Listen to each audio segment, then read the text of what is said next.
Hello, and welcome to Mark's Excel Tips. In today's video, I will show you how to load a Christmas Advent calendar in Excel. I will also show you how to add your own photos, and how to stop that annoying pop-up notification you get with Excel files that contain macros. Let's get started. If you find value in this video, please give it a like, to help others find our videos. To start, open a new blank workbook. Next, click on File. Click on More Templates on the right. In the search box on the left, type Advent. Hit Enter, or click on the search icon.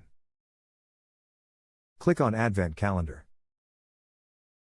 In the window that opens, click on Create. When Excel loads your calendar, cell A1 will be automatically selected with the following information. Beginning December 1st, this calendar counts down to Christmas Day.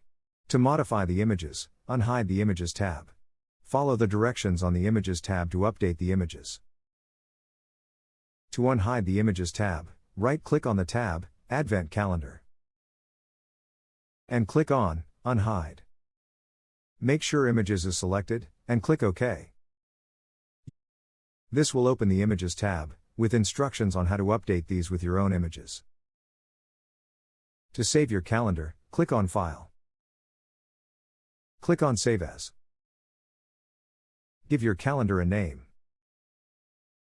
Click on the drop-down menu, next to the Save button.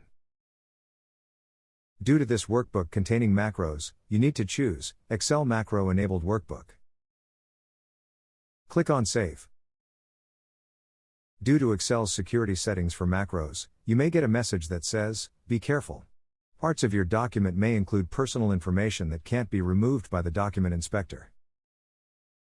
You will receive this message anytime you try to save or close a file that contains VBA macros. To stop receiving this message, click on Cancel. You will get a message saying that the document was not saved. Click OK. Click on File. Click on Options in the bottom left corner. In the window that opens, click on Trust Center.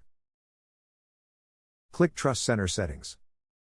On the right, click Privacy Options. Then, uncheck the box that says, Remove personal information from file properties on Save.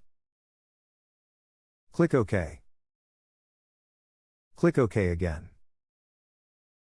You can now save, or close the file without receiving the warning message. That's it for today's video. If you enjoyed today's video, please give it a thumbs up and subscribe so you don't miss any of our future videos. Thanks for watching and have a great day.